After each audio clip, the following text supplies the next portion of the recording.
పేరు Ankitashri. I'm from Hyderabad. Hyderabad అని చెప్పినప్పటికీ కూడా వీకర్ సెక్షన్ కాలనీ అని పిలువబడేటటువంటి ఒక కాలనీలో నివసిస్తూ ఉంటాను నేను.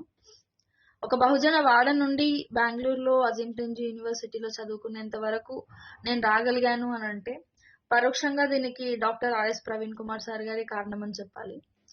6th క్లాస్లో నేను సోషల్ వెల్ఫేర్ ఇన్స్టిట్యూషన్స్ లో జాయిన్ అయ్యాను. అప్పటి వరకు అంకితశ్రీ అని అంటే టీచర్ అడిగేటటువంటి ఒక సింపుల్ క్వశ్చన్ కి కూడా ఆన్సర్ చేయలేనటువంటి స్టూడెంట్. ఈ సోషల్ వెల్ఫేర్ ఇన్స్టిట్యూషన్స్ లో జాయిన్ అయిన తర్వాత నాకంటూ ఒక ఐడెంటిటీని క్రియేట్ చేసుకోవాలి అనేటటువంటి ఒక ఆలోచన నాలో కలిగింది.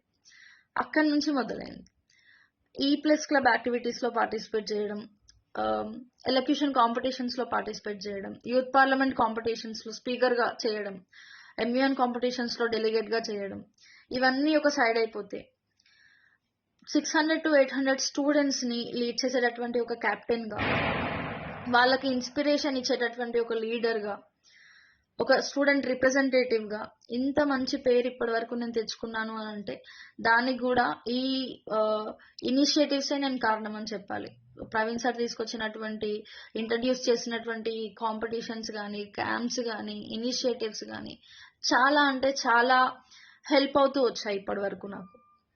Doctor RS Praveen Kumar IPS అని అంటే సోషల్ వెల్ఫేర్ ఇన్స్టిట్యూషన్స్ కి సెక్రటరీగా మాత్రమే కాదు, ప్రతి ఒక్క స్టూడెంట్ ఎవరైతే సోషల్ వెల్ఫేర్ ఇన్స్టిట్యూషన్స్ లో చదువుతున్నారో వాళ్ళందరికీ కూడా ఆయన ఒక ఫాదర్ అన్న వెంటనే ప్రతి ఒక్కరి వేలు పట్టుకొని నడిపించకపోయినప్పటికీ కూడా ఆకాశమే మీ హద్దు అని చెప్పి ఆయన ఆకాశం వైపు చూపించే ఆ వేలు ఎంతో స్ఫూర్తినిస్తుంది, ఎంతో ధైర్యాన్ని ఇస్తుంది, ఏదైనా సాధించవచ్చు మనం అని అనుకోవడానికి.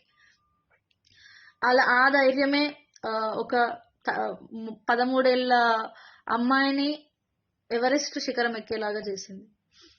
ఆయన ఒక ఇంటర్వ్యూలో చెప్తుంటే నేను విన్నాను, ఇప్పటి వరకు నేను చేసింది చాలా తక్కువ, ఇట్స్ ఓన్లీ 1% అని చెప్పేసి అన్నారు.